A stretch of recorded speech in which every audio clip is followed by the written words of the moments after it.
ఓటమి భయంతో ఓవరాల్గా చెప్పాలంటే ఎన్ని ఎదవేషాలు వేయటానికైనా ఎన్ని ఎదవ పనులు చేయడానికైనా కూడా రెడీ అయిపోతున్నాడు. అంటే ఎలాగో ఓడిపోతామని భయం వేసి ఎలాగైనా గెలవాలి, మళ్ళీ ఎలాగైనా ఈ రాష్ట్రాన్ని ఇప్పుడు నాశనం అయినట్టుగా కాకుండా ఇంకా నాశనం చేసేయాలి, ఇంకా ఈ రాష్ట్ర ప్రజల భవిష్యత్తుని నాశనం చేసేయాలనే దృఢ సంకల్పంతో ఈరోజు ఎన్ని అంటే దాన్ని ఏమంటారు దిగజారుడు రాజకీయాలు చేయడానికైనా సిద్ధపడడం చూస్తూ ఉంటే నిజంగా ఒక పక్క నవ్వు వస్తుంది, ఒక పక్క ఇలాంటి వాడిన 5 సంవత్సరాలు ఈ రాష్ట్రం భరించింది, ఇంకో 2 నెలలు భరిస్తుంది అని అనుకోవడానికి కూడా ఒక ఇబ్బందిగానే అనిపించింది. నిన్ననే మనం చూసాం.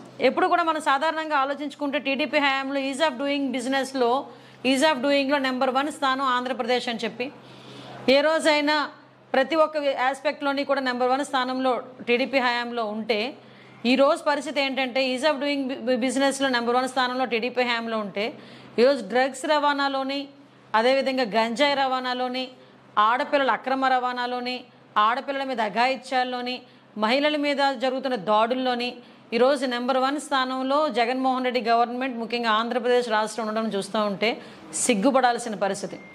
ఎందుకంటే నిన్ననే మనం చూసాం మన విశాఖపట్నంలో పోర్ట్లోని బ్రెజిల్ నుంచి దిగుమతి అయిన సుమారుగా 25,000 కిలోల డ్రగ్స్ అది సిబిఐకి పట్టుబడ్డాయి.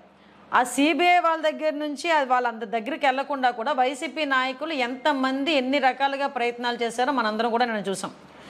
అది కూడా ఏంటంటే కంటైనర్ ఎవరికి సంబంధించిందంటే వైసీపీ నేత కూనం వీరభద్రరావుకి సంబంధించిన సంధ్య ఆక్వా కంపెనీకి సంబంధించిన డ్రగ్స్ ఆ కంపెనీ నుంచి అది ఆర్డర్ ఉన్న దిగుమతి చేసుకుంది. అట్ ద సేమ్ టైం ఈ వీరభద్రరావు ఉన్న వ్యక్తి ఎవరంటే ప్రకాశం జిల్లా నాగులుప్పాడు మండలం వైసీపీ సీనియర్ నేత.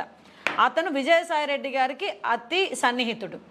ఇలాంటి వాళ్ళందరూ కూడా అంటే ఎలక్షన్ మూమెంట్లో మద్యంతోని, గంజాయితోని, డ్రగ్స్తోని కూడా ఓటర్లను ప్రలోభపెట్టి ఓవరాల్గా చెప్పాలంటే వాళ్ళు తిరిగి అధికారం చేజిక్కించుకోవడానికి దిగజారు రాజకీయాలు చేస్తున్నారని చెప్పడానికి ఇది ఒక. Subscribe to the Federal's YouTube page for more news and updates.